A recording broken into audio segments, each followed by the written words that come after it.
Yeah, We I are think we live have now. 1 hour Yes. at our disposal, so a lot of talking to do. Hello, everyone. Thank you for joining us back to our Me series. So this is episode 8. Wow, we've been through for such a long time already. This is episode 8. So today's topic is pretty interesting. I'm very excited myself coming up this topic because our topic today is about employability in the age of COVID-19. You like my title is called "Got Job." You know where I get the idea from? I got the idea from Got Milk. You know the very famous ad Got Milk. Yeah. So I used that and put it here. Okay. So sorry, nothing about copyrights here. Okay. So today's topic is really a very current issue that we are looking into because looking during this current pandemic happening, I think a lot of things is happening around, not only in terms of the healthy well-being of people situation wise, economic basis wise, even our country we have political issues wise happening around, so everything is coming in at the same time. But today our topic, we're really looking into the current economic side of it, especially in terms of employment rate, because we have seen in this past 2 3 months that there are huge companies closing down, and there's a huge increase of unemployment rate happening around. So of course, this is the negative light that we're seeing. We're also seeing a quite a good positive light in terms of growth in certain areas and industries of sectors of growth increment, especially in terms of demands for online digital, delivery services, pharmaceuticals. So these are some of the areas we've seen there's a huge shift of changes in the current situation that we have right now. So today joining us, we have two very lovely guests. I'll have them introduce themselves first. We'll start with Lai. Perhaps you want to introduce yourself first. All right, thank you very much, everyone. Thank you for having me. This is Lai here from BDC Recruitment Malaysia. A bit of a background about myself. Started off, I work in Intel about 7 8 years as a developer, and then I moved into infrastructure. And since then, returned back to my hometown in Shah Alam. Been doing recruitment for the past 8 years right now. So currently, I'm actually heading BDC Recruitment Malaysia, coming into 3 years. So we're Wow. focusing a lot. You mentioned about digital, so IT is Mhm. definitely one of our core specialization, Yeah. together with finance, sales, and so forth. Besides that, I'm very passionate in giving up a lot of career coaching and tips to a lot of job seekers and individuals here on LinkedIn. So you can always find me there on LinkedIn. Yay. Thank you, Lai. Thank you for such an interesting historical background timeline of your introduction. Okay, we'll move into Karanjit. Hi, Mr. Karanjit. Right. Hi. So, thank you for having me on the show. No, thank you for coming as well, joining us. Pleasure. So, my name is Karunjit, and I moved to Malaysia back in 2014. So it's been good 6 years now. I'm a resident here with my Mhm. family. Yeah. So my professional career spans for about last 18 odd years, and after spending a good part of my career, about which is about 15 16 years in the corporate world, which was predominantly in the technology consulting space, working with a lot of Fortune 500 companies as our clients. I was invited by one of the large family houses in India to lead one of their portfolio ventures globally, and that is called Psyche. So now I operate as the co-founder of Psyche, and I also lead the global business expansion for Psyche. So, in very simple terms, Psyche essentially is an online managed talent marketplace.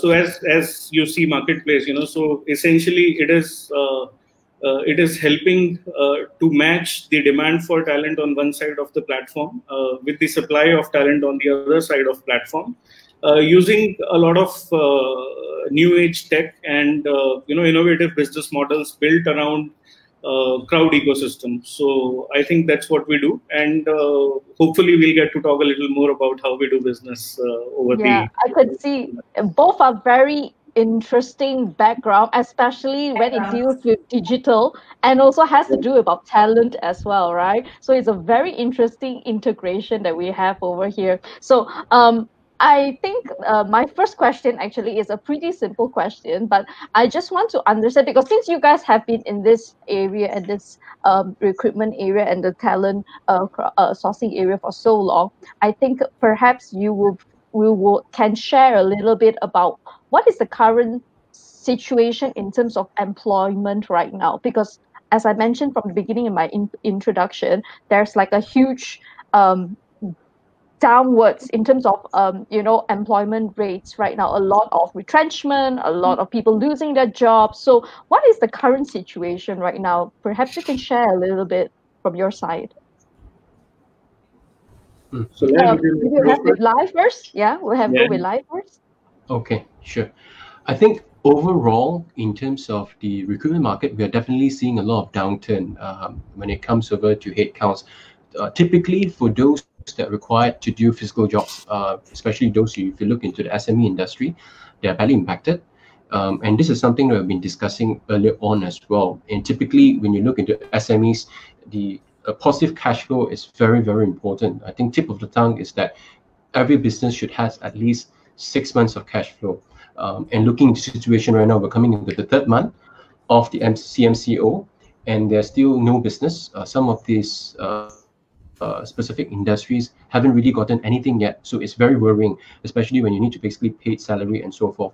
So indirectly, so if you're looking into those that require physical, like retail, SMEs, is badly impacted. However, if you look into the more digital space, where you do not need to basically have physical presence, such as what you mentioned earlier on, digital marketing and so forth, content, we are seeing a lot of copywriting. If you look into the statistics, for the first quarter of this year itself, the rate of people using social media globally, coming from Instagram, YouTube, Facebook, has increased by 30%.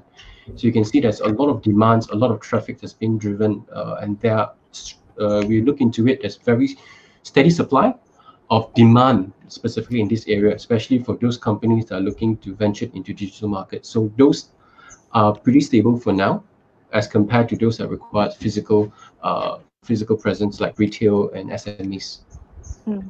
Karan, do you have anything to add on to it? What are your takes about this?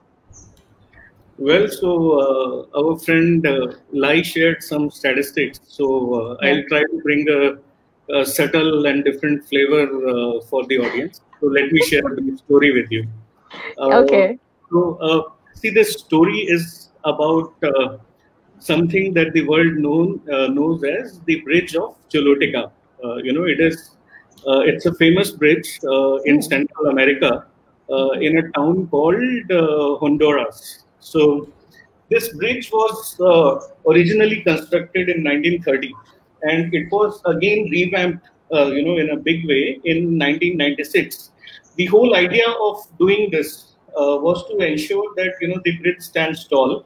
And Central America, as we know, is typically known for a lot of Category 4, 5 storms, very strong hurricanes. So it was a very planned and a big initiative from the government of Honduras to ensure that they build a state-of-the-art bridge that can hopefully stand any storm or any calamity for that matter. And as God would have it, in 1998, so the second time the bridge was sort of renovated and constructed was 1996. But right after 2 years, of this brilliant masterpiece being constructed, the Central America was hit by a Category 5 hurricane called Hurricane Mitch. And, for the surprise of everyone, obviously, since the bridge was built with all the best resources and all the best minds available in the industry at that point in time, the bridge stood tall, even after the hurricane devastated the rest of the Honduras. But it still became useless. So why it became useless even after standing tall right there where it was constructed is because the river changed its course. So earlier, the bridge that used to be connecting both ends of the river, the storm was so strong and the impact was the storm was that it made the river itself change its course. So while the bridge is still there, it is irrelevant. So I think that is what the world is going through right now. Over last 3-4 months, a lot of, as you rightly mentioned, a lot of big organizations, a lot of established players in the market, Yes. a lot of standard business models, or probably even new age business models that thrived, let's say, after the dot-com bubble in 2000, or even after the financial crisis, global crisis in 2007. We saw a lot of new models that came into play. We saw a lot of iconic companies. You talk of Uber, you talk of Airbnb, you talk of a lot of other such names. Unicorns everywhere. And very innovative new business models that changed the shape of the markets and businesses. Yes. However, over the last 3 months, consider this COVID-19 as one of those hurricanes, and it has rendered sort of impact on these businesses, which now though exist, but are sort of living in a huge uncertainty, because the markets and dynamics have totally changed. What used to be relevant probably about 6 months back is not relevant anymore, or is hardly relevant, in today's context, or the world which we will see over next 6 to 12 months, and probably for a longer time after that. Yeah, I think Karan, I think you really strike a very interesting point here, because you're saying that some of the industries may used to be relevant, but after this COVID-19, after this pandemic, and during the lockdown period, it kind of realized that it is no longer as useful, and they cannot progress as how they can progress in the past. So because of that, that's why there's a lot that was shut down. I think the shocking one for me personally, I'm not too sure if any of our viewers know about this as well. The shocking one for me is actually the publication house, which is Blue Ink. Blue Ink publication was shut down. That was a shock to me. BBDO's Malaysia. BBDO is one of the advertising agency, one of the global advertising agencies in the world. They shut off their whole Malaysian company during this pandemic as well. So these are considered pretty big companies, I would say. It's because I heard Lai, you're mentioning mainly it's retail and mainly it's SMEs, but I think Blue Ink and BBDO, these are actually a bit bigger scale of a company per se, but they were also not able to actually get through to this. So what do you think could be the possibilities of it? What do you think, Lai? I think so a very good example, what you mentioned earlier on. Yeah. If you notice, let me share an example as well. I think recently you've seen that not only what you mentioned, Blue Ink and so forth, there's also some hotel lines that have been struggling and has been going shut down as well. Yes. And if you notice, there was one statement that was released, I couldn't remember the hotel name, where they actually announced that they're going to shut down the entire operations of hotel. And they asked, is it because of the current pandemic? The answer is no. For the past few years, they've really struggled in terms of securing funding and as well as generating revenue. And this pandemic basically acted as a catalyst that actually excavated and escalated all of this into what happened. So when we look into it, we need to really understand how's the financial situation like for the past few years, for that they actually make this decision. I see. Understand. Yep. So okay. Of course. Today we are really not really talking about business per se. So we're talking more about employment. So okay. Thank you for your first question that I asked. That is very interesting, and thank you, Karanji, for giving us a very interesting situation to metaphorically lovely illustration, current situation that we're facing right now. So my next question is, because you were mentioning that there are some employments or job roles that are actually much more in demand right now. For example, more catered towards digital side, like digital marketing, content creating. I think online job scope wise are pretty much needed right now. Is there a specific skill set that is required for them to actually enroll themselves into these kind of positions that they are looking into? Karanjit, do you have anything to add to that? Sure. So let us look at it from perspective of business first. See, what has happened is, like we all discussed, and we appreciate that business dynamics have changed, but Yeah. the fundamentals of business still remain the same. Yes. So it's like going back to the whiteboard or going back to the roots and trying to figure out what are the ways whereby businesses that are that still exist or that would want to be in the market in near future, Yeah. how are they solving the customer pain point now? When the target user or the target customer is sort of living in this virtual world as we see it, or the digital world, one good way for possibly every business is to connect with them using technology or using internet. And from there, it gives them an opportunity to build the journey. So now, if you translate this to the kind of jobs that are available, so obviously anything that connects, a business to the consumer or customer using technology, so that will be one job area that will grow. So whether you talk of online shopping, or you talk of online deliveries, or you talk of online education, or you talk of online hiring, so anything basically that leverages technology and the sort of the advantages of operating virtually and digitally will thrive. And if you further break it down into skill sets, again, we are looking at skills that improve customer experience or user experience. You will see a lot of demand for people who are into user experience, user interface design. And to make the system work, obviously you need great, coders or developers, from a technology standpoint. So those will be the people. But if you, even if you have the software ready, even if you have the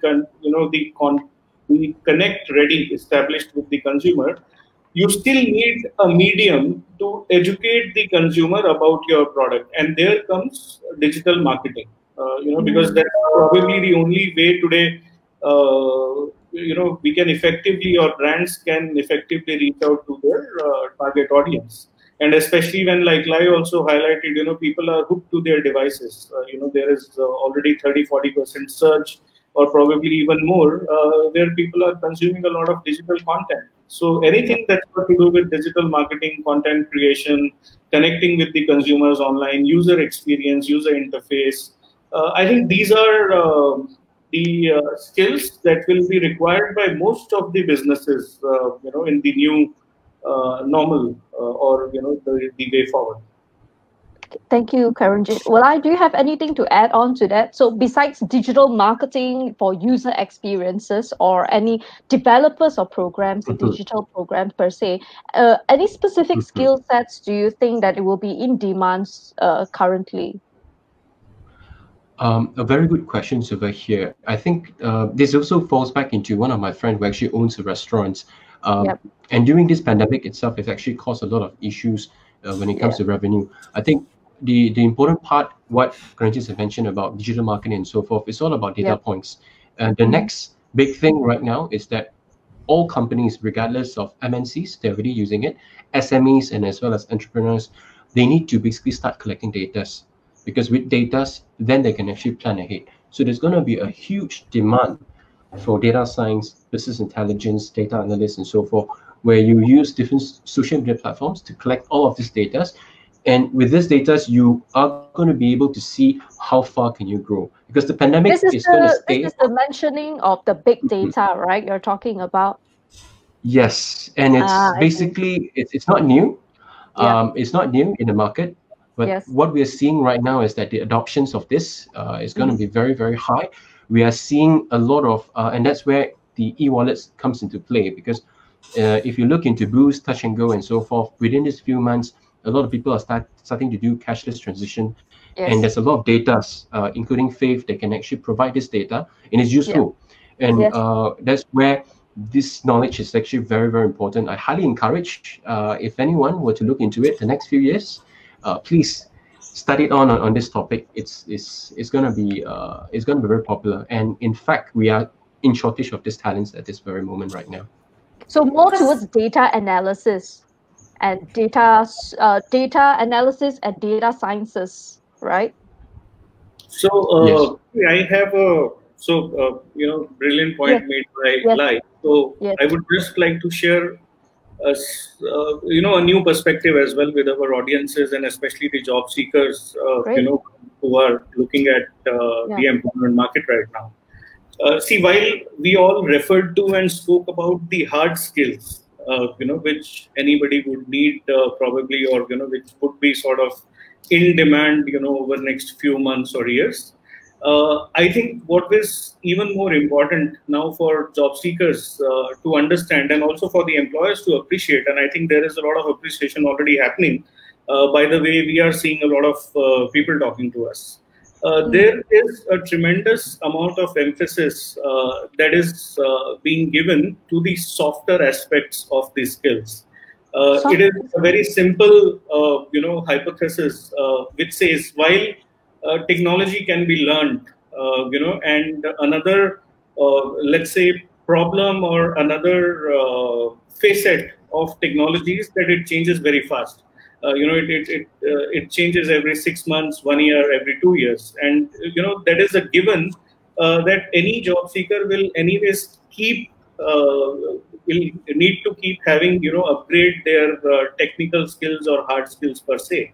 Correct. However, to really succeed and operate, in the current world, which is so dynamic, which is, which requires us to deal with change every day, where new norms get created, very fast, new business models emerge, things get obsolete so fast, new things come up. So I think what will really be important for any job seeker, and which will also be valued by employers a lot, are skills like very high adaptability, or skills like problem solving, like problem solving, critical thinking, resilience skills. We have a very interesting question from one of our viewers currently right now, which I think that maybe I would like to highlight it and maybe get two of you to have a look into it, because I think this is really interesting. So Alok actually, I'm not sure if I pronounce his name correctly, but Alok actually asked this question: will this crisis call for re-educating employees, and in particular the young graduates who have been trained to be part of a formal economy? If yes, how such a massive exercise can happen so soon? Thanks for the question. I think it's a very interesting question because definitely, if you are asking that, data analysis, data sciences, these people who are looking into data, for us to actually have these skills to be developed, students will need to actually get through with the program and understanding of it first before they can graduate out and take on these roles. So what happened if right now in current need, we need people like this, but we don't have the skills, or the people who doesn't really have this kind of skills to do it? How should they actually get through it then? Do they have to re-educate them again, as what Alok is questioning about? What do you think? Lai, what do you think? Definitely, this is a good question that's been asked. Specifically, if you were to focus on fresh graduates, I think technology-wise, and it is basically applicable. I was actually talking to one of my mentees the other day, in terms of the education that we learn in universities versus the practicality of it when you actually join an organization. There's definitely some gaps over there. I wouldn't say there's going to be a lot of education, but I would highlight what Kuranjit has mentioned earlier on in terms of the adaptability, the way how the person actually use whatever information that's being learned in universities and adapting into the working culture. And at the same time as well, it's extremely important during this part, because we are seeing a lot of organizations encouraging working from home. You've seen it with Google, you've seen it with Facebook. They're going to be working from home till next year itself. So a very brilliant question that we just asked is that how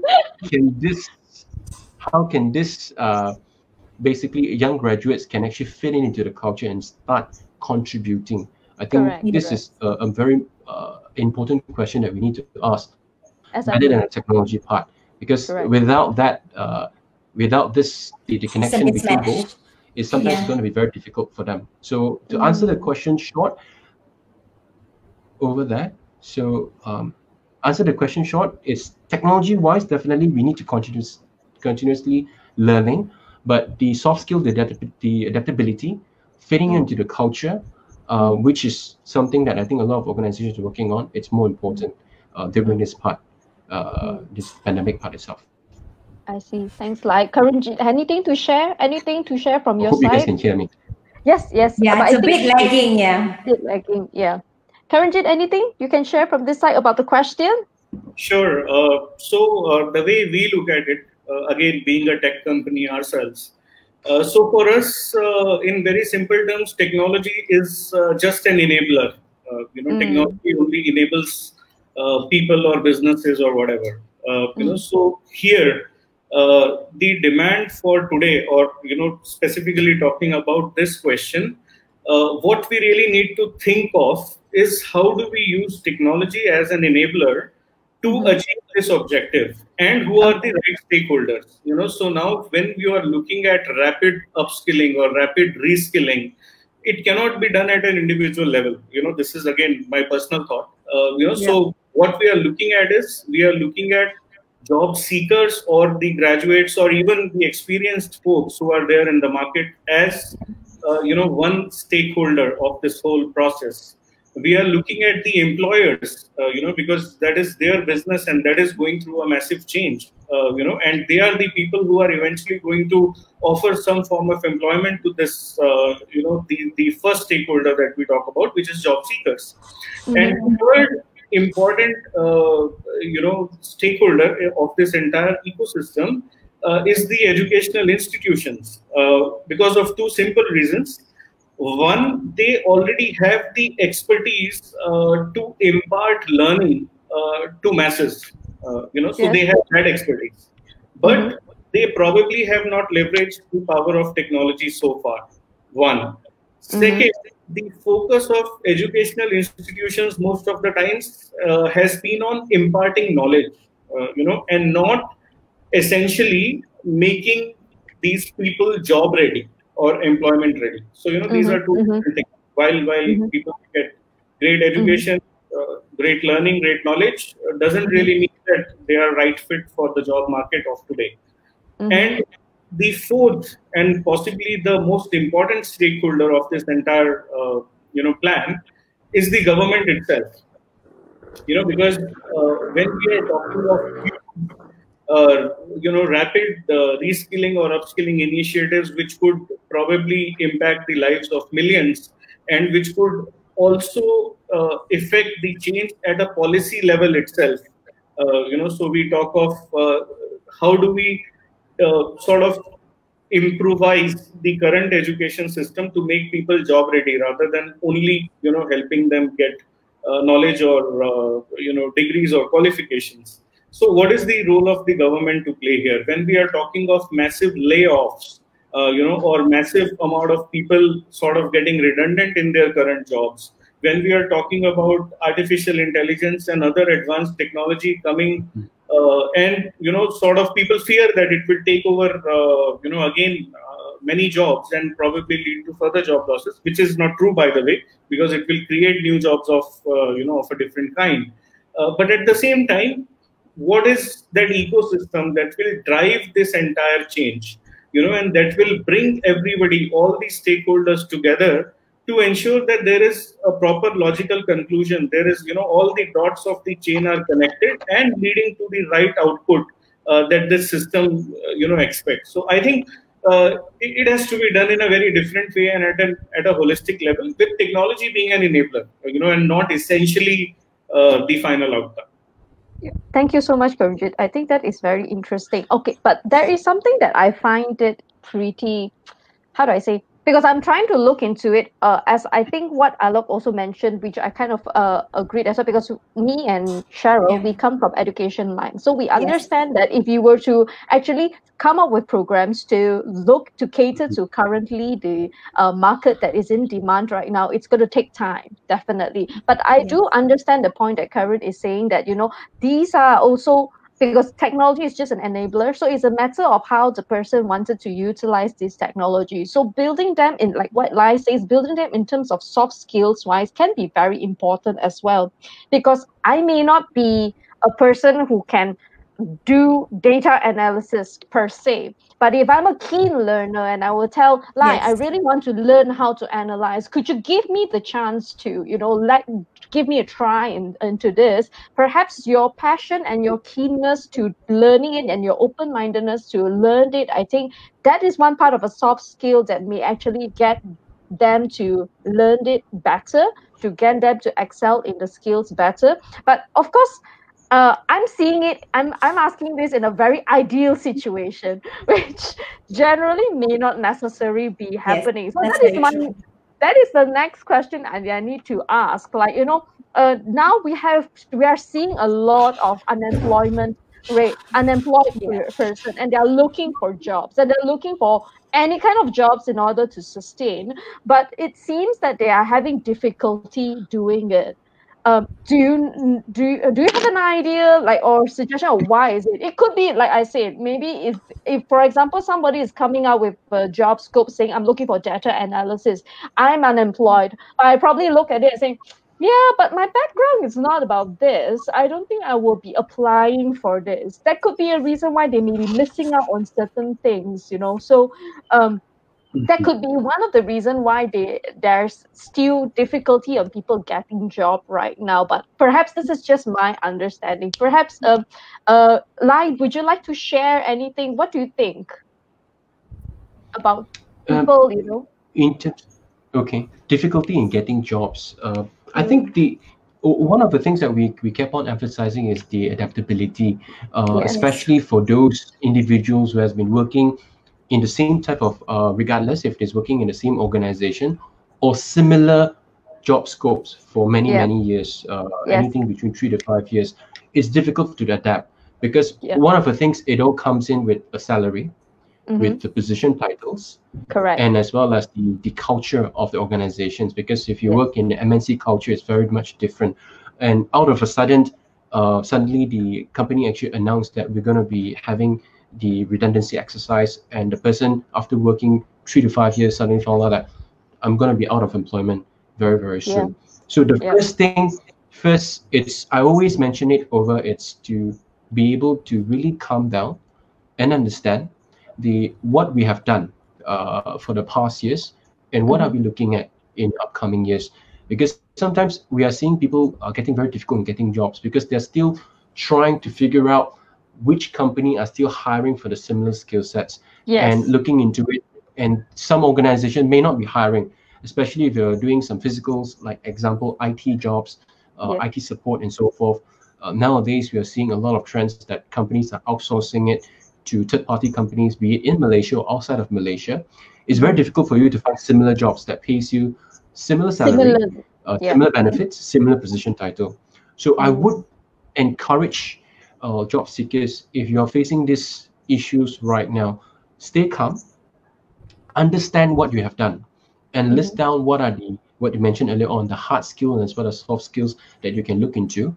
And I've mentioned it to a lot of individuals that I've spoken to. Monetary, it's important, but we shouldn't use it as the main gateway for you to basically go for it. Example, if I were to earn 5,000 ringgit right now, so I need to basically earn back 5 or 6,000 ringgit. So what we can do is take a step back, understand, so that if there are new skills that you feel that you are able to learn, and there is actually an assessment that we have actually developed. It's not out yet. It should be out in the next 1 or 2 weeks' time, that allows you to actually differentiate yourself 4 characters. Are you a compliance person?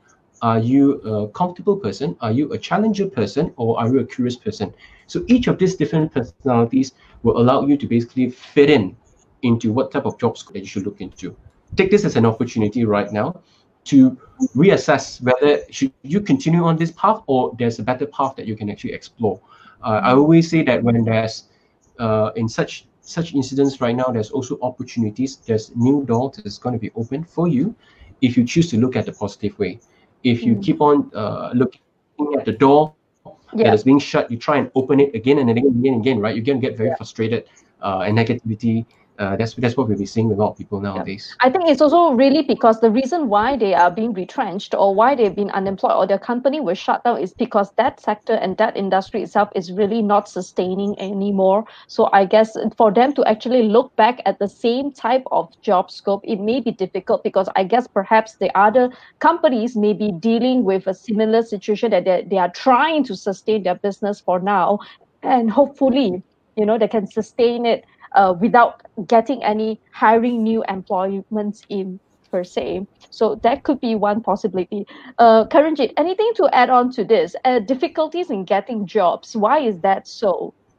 But just before that, right, guys, I just want to add a little.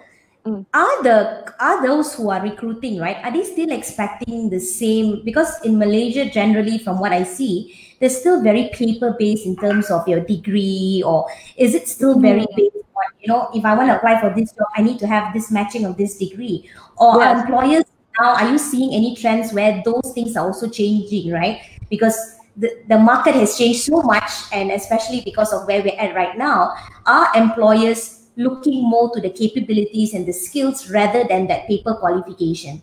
I mean, has that been a factor right now? I mean, just when you're thinking of answering, can you also put that into account? I mean, it would be interesting to hear as well, because we have a lot of students coming out and they might not be the right fit in terms of the type of degree, but they might have certain skills. You have a lot of young people who are trying many different things. They're doing data analytics, but they might have maybe a communication degree or an engineering degree, right? Yeah, exactly. What is that possibility? They might, like Shyan said earlier, they might not even think of applying because they think like, it doesn't fit, there's not going to be because usually when you look into the job scope and they will put that requirement, so you usually look into the requirement and then you say, but I don't have this degree, should I apply or should I not? But that is also a question that I actually want to throw in and ask as well, when Cheryl was chipping in as well, that when as recruitment people, you're doing in this recruiting part of it, what are some of the requirements you look into as well? Because maybe if that person really does not fulfill according to the qualification wise, but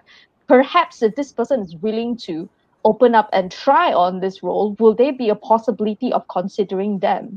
So maybe Karanjit, you can actually consider my previous question about the difficulties of getting job, but at the same time think about this possibility of this question as well. I'm so sorry, we were just smuggling a lot of questions.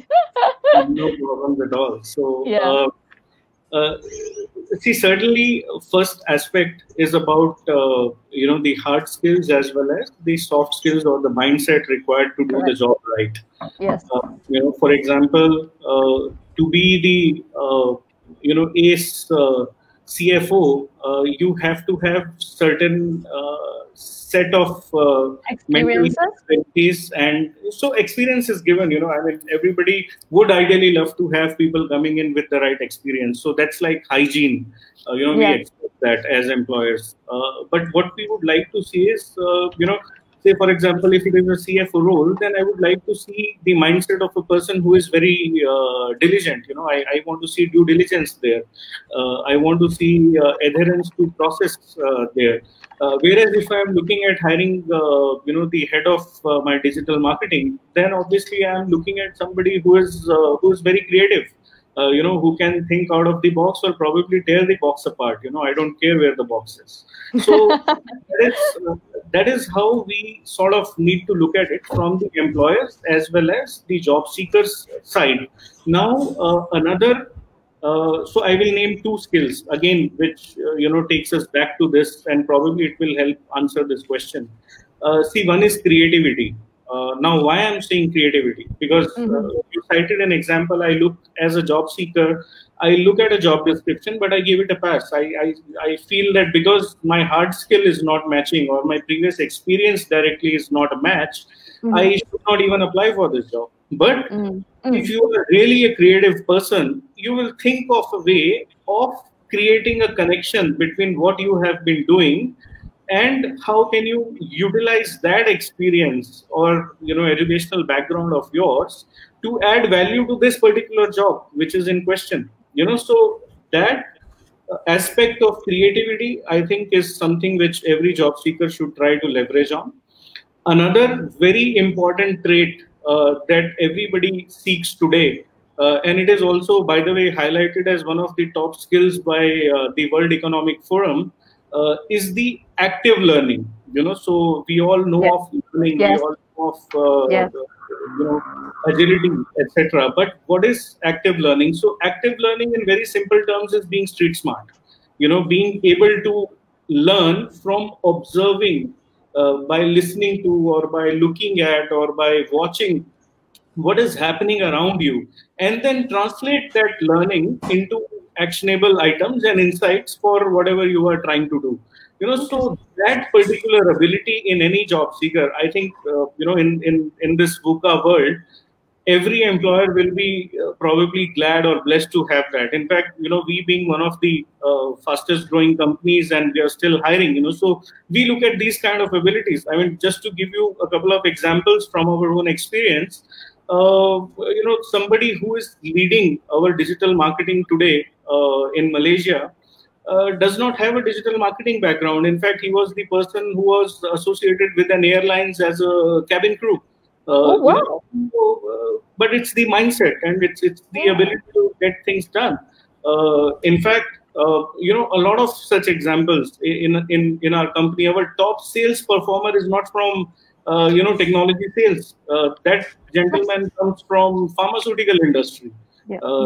So this is how it is. We as employers, we got to be looking at a job seeker or a candidate in a lot holistic way, rather than just comparing, or evaluating somebody on the basis of degree somebody carries, or even prior experience. I mean, with all due respect to all the experienced folks who might be listening to the show, and I might sound a little rude, but see, if a scenario where you are doing the same thing for 10 years doesn't qualify you for a 10 years experienced person.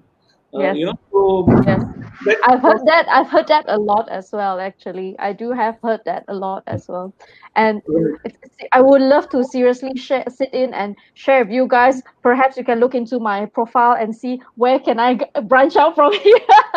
But that's for another day. That's for another day, not for this session. Actually, one more quick thing, which I would also like to reiterate for the job seekers specifically.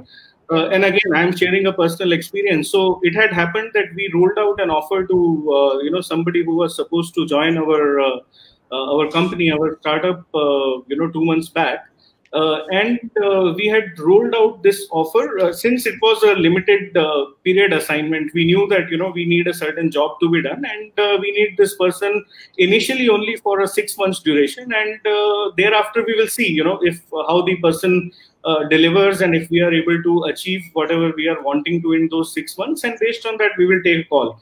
However, to our surprise and rather dismay, what happens is on the day of joining the organization, that person doesn't even have the courtesy of informing us that he or she is not joining. And when my teams call that, my team calls that person, the only response the person could think of is, I am not joining because it is only a contract job for 6 months. Now, you please tell me one thing, when you are already sitting at home, you are looking for a job as an active job seeker, how does it matter whether it is a 6 months job or a 2 years job or a 5 years job? And anyway, nothing is permanent today, right? I mean, all the permanent jobs are the ones who get sort of slashed right at the beginning. And it is only about honoring, 1 month or 2 months notice contract that every employer signs. So what is permanent today in life? Right. So I think this kind of connects back to what Lai says, especially it's about the mindset when you apply for the job, that you need to think, and it's the soft skills of you preparing, that, don't only just put yourself according to the requirement that is needed. Actually, we have a lot of questions coming in, so let's look into the questions. I think I think Karanjit has actually kind of answered it as well, because Alex has this question. He was talking about how undergraduates and postgraduates are actually passing up from various universities, right? And he says, what is the kind of mindset? And I think Lai has already kind of addressed it, as well as Karanjit just addressed it, about how important that mindset is. And I think it doesn't just apply to graduates, right? From what you guys are telling us, it applies to even the for people who's looking for a job right now. They cannot have that straight mindset that this is what I graduated in, or maybe I've been working in this field for 20 to 30 years. This is the only thing I can do. So from what I'm hearing both of you talk about, it's all about how flexible you are, how adaptable you are. You must be willing to learn and kind of go with the flow, because right now it's not a time to be choosy. You can't come out with this degree and you want to get this particular kind of job. And I think this is the thing that myself and Xiaosan keep telling our students, right? I said, for the last 2 years or so, when we talk to our students, we're always telling them things are kind of going multi-dimensional, things are going multi-fields, It's no longer just you come up with a communication degree and that's what you do. You must think of it in many different ways. So they always think like, okay, if I go for a workshop, it has to be based on communication only. Only if I'm a broadcast student, I should only go for this type. And I always tell them, look further, right? You can also learn from a person who's in oil and gas. You can learn from a person in recruitment. You can learn from anybody. So you have to kind of have that kind of an open mindset, because where we're going today, especially now, right? What's happening with COVID-19, he's kind of hit us on the head, right? And tell us that nothing, as you said, is permanent, and there's nothing secure in that sense. And you must always be willing. And I think this mindset we have, that we study this and this is what we graduate and this is what we become, has to be like really taken off completely, because where the world is going, and something like this can constantly happen. Whether it's a disease, whether it's economic recession, it could be different eventualities. But as these things happen, if you're not willing to have that flexibility, I think this will be an issue, not just for pandemic, for any kind of crisis that the world is happening. Correct. Agree. So I think we've already answered Alex's question. So maybe Xiaosan, we can move on to the rest of the questions. This one is Alex's question. He's asking mainly more towards, I think, remuneration, salary figure-wise. So will there be a change generally? That means there's a downward change, that means decrement in terms of remuneration-wise. If yes, any visibility on the impact in terms of reduction levels and time frame. So I guess Alok is really preparing for the worst situation, and they're asking you in terms of prediction-wise of what are the percentage of decrement that it's going to have and how long will it take for that. So I think he's asking this question for both actually. He did add that on, that Karan can feel free to answer as well. So either Lai or Karan can answer this. So who would like to touch on first? Lai, you want to touch on first, or Okay, so by the way, can you guys hear me? Because apparently my line is a bit it's a bit laggy actually. Okay, so maybe we can hear you. You can start first. Yes. Start first or first? Karan, maybe you try to look into this question first before when Lai adjusting his connection. Will salary figures see downward change if so he wants to know what are the reduction rate percentage-wise basis, or how long will it be? Right. So again, let's start with a disclaimer. This is my personal opinion. It might differ. Yes, of course. No worries. All this we know is from personal opinion. So, as far as I think we see based on the developments on our platform as well, because on a daily basis we get to capture a lot of data on the platform. There are millions of transactions happening. So we certainly see a sense of, a downward trend in the remuneration. It is also backed up by the fact that, it is sort of, as they say, employer's market, in near to mid-future, because the jobs are handful. And everybody would like to go for the best. At the same time, they will have a lot of options to choose from, and two, there is also going to be a lot of competition because now there are people who are experienced as well as very qualified graduates, but who bring in tremendous value in terms of soft skills and higher learning agility and a lot of other futuristic skills. So I think it's going to be a downward trend, and I won't be surprised if we see let's say the salary markets getting readjusted or corrected by at least 15 to 30%. So that is what I'm looking at. So probably we go back about another 2-3 years in terms of salaries, and then we start from there. However, there is one interesting trend that is emerging. So when we talk of salaries, essentially we are looking at people who are sort of fixated in their mindset and who are talking of more full-time or permanent kind of jobs. Yes. The salary, is attached to a job. Now, another big interesting trend that we are seeing, on platform and otherwise as well, is the emergence of, freelancers and gig workforce. Yeah. So juggling few jobs. Yes. Right. So if you move from the mindset of, only doing probably one, just sticking to one job, 2 to 5 kind of routine, etc., etc., then yes, you are impacted, more than somebody who has that knack, that skill set and flexibility, to accept, even if it's, let's say, a short-term assignment or a mid-term assignment, but comes with a higher reward for the same reason, because it is a short or mid-term assignment. And then you can rapidly, so instead of doing one job for 12 months, you can probably do 12 to 24 jobs in that 1 year time, and still make more money than you would have made otherwise doing that full-time job. So I think it's about the mindset and how we look at the overall market. As they say, market always have something for everybody. So that's how it is. Change in terms of the trends of working right now, that you don't just, no longer is it just 9 to 5, you clock into just one job. I think now there's a shift in terms of the style of working right now as well. Yes. So people are talking of outcomes now. People are talking about the value that you bring to the table. Gone are the days when people used to look at, let's say, a qualification and probably a 10-page resume talking about. Correct.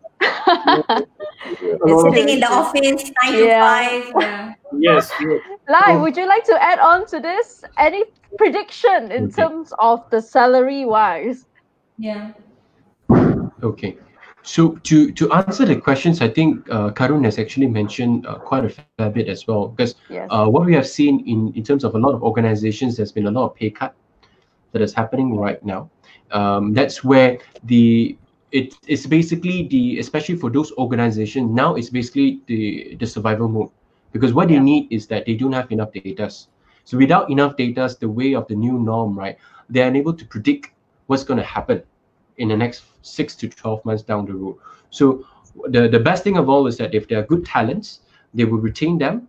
But there has been basically a consensus agreement, most hopefully, basically to say that, okay, please stay on with us. We're going to have maybe 20 to 30% reduction for the next 3 to 6 months, depending on how the situation comes in. And this is going to be applicable for job seekers as well. If you are going in, I know for the fact that I've spoken to a lot of individuals who are still basically hoping to get an increment for during this period. I would say focus on values on long term, because the key things for now is like a good example, like for myself, when I actually moved in from IT to recruitment, I actually took a 40% pay cut to join recruitment. But I see the values in it. What is the long-term value? And it's what I mentioned earlier on, right? Now is actually the perfect time to really sit in and plan ahead. What is it like? And then if you have the plan, have someone who potentially is a subject matter expert within this area. Example, if you mentioned earlier on that you do not know data analyst, data science. Perhaps after the conversation today, you may think that, hey, perhaps it's something that I should look into, and we want to have a chat with me, right? And I can help you to craft out the next 3 to 5 years career journey. And you can see an exponential. You need these sort of experts to come in and help you. Because if you're just looking at the short term that I need an increment right now, you're going to struggle in that sense. And one more thing to add on about what Karun has mentioned earlier on. There goes the days that that companies are offering permanent employment. I have basically SMEs and certain organizations are coming over to me and asking me in terms of any ways that we can actually craft out some short-term contracts. So how's offer letters going to look like in that sense? So we will basically hire based on how the situation goes and the value that the people comes in. Just put an example, if you have like a Steven Spielberg that is directing a movie, so what they do is that they're going to be drafting out the entire crew. You have your producers, your screenwriters, your actors and actresses. You go into a project 6 to 12 months. When it's done, everyone disperse and you move on to the next project. So we're going to see more of this trend project basis in the upcoming. Yes. Very ad hoc. Actually, I noticed that's a trend as well, because I noticed that when, you look into the, job recruitment platform right now, you see a lot of them are actually hiring a lot in terms like 1 year contract or 6 months contract. So it's a very contract wise basis kind of jobs they're offering. Yes. But and it's even going to go a bit different, right? Like it's going to it's not just going to be about the contract basis, but also how they work, right? It's not going to be tied, because now we do have the 1 year, 2 year thing, but that is more to like, so it's easier for them to, say bye-bye to you. But we're also looking at the way the job is going to be framed, right? Like you work from home, or you work within, or you don't come and sit in the whole 9 to 5 kind of office. Is that also what you are referring to, Lai? Or are you talking about the 1 year same context? It's yes and no, Cheryl, in terms of what you mentioned earlier on. And to those of you, if you are basically intending to take 6 to 12 months, don't use it as a cushion. I know there's a lot of individuals where they say the moment they accept this, they are basically scouting for other opportunities. They're just grabbing something on hand right now while looking for something far-fetched. Don't do that. So what I highly recommend is that during this period, be it 6 months to 12 months, there are things that you're going to be able to learn. It's okay to have a short-term break in your resume. A lot of people are afraid. So some of them are afraid that I'm taking a contract. So my potential employers may have certain perceptions towards me. I may be taking a pay cut. So I'm not going to be able to negotiate for higher salary later on. But they forget to look into it, the values, the learning. Example, if you're going in for a new contract, which allows you to learn something new. So if it adds on, who knows, maybe 6 to 12 months down the road, we have seen it happen many times. There's an opening positions where you can combine your previous and your new skill sets all in together, which later on give you an increment. This could happen, and I've seen it happen many, many, many times. So please do not, for the sake of the current things right now, you just block the opportunities that's available at this moment. So my advice to all job seekers.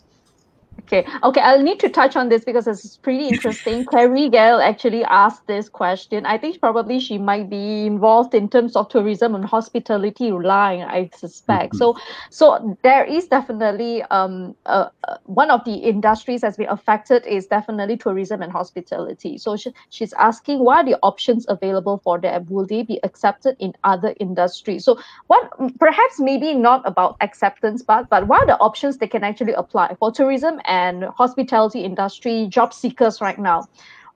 Do you have any suggestion, like, what are the range of areas they can actually look into besides whatever that they had known so far? Anyone wants to start first? Karun, want to start first? I thought we would maintain the tradition and let Lai go first. Lai, do you? I like that. Well, I like to shift on and off, like you say, maybe they tear off the box, don't know what to expect, right? Okay, Lai, would you like to start first? Okay, so I think there are a few points that I've touched on earlier on. I think first and foremost, for anyone that is in the tourism, because I know for the fact that there are customer service, there are salespeople, there are basically housekeepers people. And so forth. Yes. There are a lot. There are definitely a lot of them. I would encourage them to basically start looking at freelancing opportunities that is available. Especially if we look into it, there are call centers specialists and as well as sales specialists. Use this time that you have right now to learn information, because what's happening right now is that in the digital era that we're in, there's no such things as you do not know. It's whether or not are you putting the efforts to go to YouTube, go to Google and start learning. We have basically have successes within last year itself where I basically managed to introduce someone which is from a different industry, a call center, from tourism, to basically going into a sales role. because of the person's soft skills. So as mentioned earlier on, there's no clear cut how this person going to be able to go in, but be flexible, open to take on short-term assignment. I know there's a lot of opportunities available with on transportations, Grab drivers, food delivery. That's one. At the same time as well, reassess in terms of what are the skills that you have learned, what else can you do, and start learning, because there's just so many information that you can actually gather and equip yourself during this period. And personally, I've worked with an individual who came in from without a degree, having a certificate, Form 5, started off as a waitress. She's actually in 20 years experience, now basically a head of department in an IT company, earning close to 30,000 because of the adaptations, because of the keenness actually to learn over that. So no such thing. Even if you are basically a housekeeper right now, there's no assurance that in the next 5-10 years down the road, you could be basically becoming a manager in an IT or sales if you take the initiative to start learning and equip yourself with the knowledge. True. Karanjit, anything you want to add? Or if not, we can actually move to another question. No, up to you all. So I think my only additional remark would be, the best thing for any job seeker to do today is to deep dive within themselves and try to explore, what am I really made for? What am I really good at? Like Lai also shared some interesting example. I also know a few people, for example, somebody who is a practicing doctor is applying for the job of a content writer because that person believes that, they write very well, and probably they do. So I think it is all about exploring your strengths, and irrespective of the sector, I think there is an opportunity available. And specifically in terms of tourism, I think Singapore led by example, whereby a lot of staff of Singapore Airlines who was affected, they helped them with opportunities in the nursing homes or old age care centers, any place where the soft skills or the softer aspects of let's say somebody who's in airlines or tourism could be explored and add value. So I think that's how we look at it. I think, but this is a question that I am pretty curious, that I maybe want to throw in to just add on to this as well, because I feel that most of the time when whoever studies in the science stream, they tend to be easily able to transfer themselves into a more, art stream kind of industries. Like, for example, an engineering person can actually take in roles like, management, business, marketing, I've seen many science major people can actually take on roles like this, but it's very rare for me to see someone from the arts to shift to the science part. That's what I noticed. Yeah. So I think maybe, Okay, so it depends, honestly speaking. So we do see a lot of this. It's all about identifying your passion in that sense. So personally, like I myself, I was basically from IT, now into HR and sales, and I've seen a lot of people from the art background actually move into a very technical position as well. It's all about your adaptability, your core personality in terms of how you want to basically achieve something. I always believe in it. Whatever that you learn right now doesn't dictate the outcome. Doesn't mean that if you're studying art or you're studying business, you're going to stick around with it for the next 20-30 years down the road. It's something that I personally learned from my dad. I wrote it in my post last week. My dad has basically is a MacGyver. So he has basically done everything from a car driving instructor, from a salesman, businessman, okay, renovation contractor, and basically a technician. Now he's basically in his late 60s. He's working full-time as an engineer in a printing factory. And he basically told me this, and his career path in terms of salary earning has always been up and down, up and down, up and down. And he said that he doesn't mind that, because one of the biggest regrets in life is that when you think about it, it's just the failure of basically taking that steps, because you are just too afraid of the salary, the comfort level, and so forth. And this is one of the biggest regrets, especially something I've learned from my parent, my dad in specific, about it. Don't have regrets. So sometimes a short downfall can push you up into a high position if you position yourself well. So don't be afraid to change field, to try something new, as long as you feel that it's worth it, because life is just too short not to take chances. True. Agree. Okay, this one I think we can answer it a bit quick because I think it's just a yes or no thing. So do you think paper qualifications are becoming obsolete? There are many ways of learning your own. Is there any point of getting a college degree? I think paper qualification, I think that's what he's looking into. What do you think? Yes, no? Do you think it's becoming obsolete?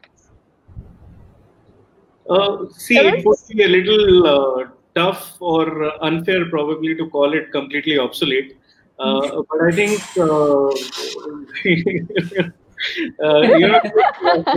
the context of getting a job is concerned, I think a lot of employers have started accepting the idea of not really going by a paper qualification. So I think we would keep it there for now. Lai, what do you think? Yes, no? It's heading over to more yeses right now, but I would feel that the learning part, certification is becoming more and more common, especially in a lot of things. You have your NLP, your IT skills, and so forth. It's a continuous learning. So maybe right now we have seen a lot of people, they are basically companies, for consulting companies, yes, some of the big four still requires a minimum of a degree, but we're seeing a few of the other big fours that are basically throwing out this qualification, and you're going to see more of this in an upcoming. But certification is something that's ongoing. I would encourage people to start taking on more certifications. Yes, and these are all short course, 3 to 6 months, and it will equip yourself with a lot of opportunities later on. I see. All right. Okay. So last question by Aaron as well. Do you think COVID-19 could move the needle on diversity and inclusion? I think this is a very general question, right? A very general question towards diversification and inclusive right now. Karan, anything to add on to this? Yes. So for me, it is a definite yes, because largely, see, it is from both the sides, demand as well as supply. As far as the demand goes, the employers are anyways trying to consciously take efforts and become largely a highly diversified organization. And even from the supply side, you will see a lot of mix happening.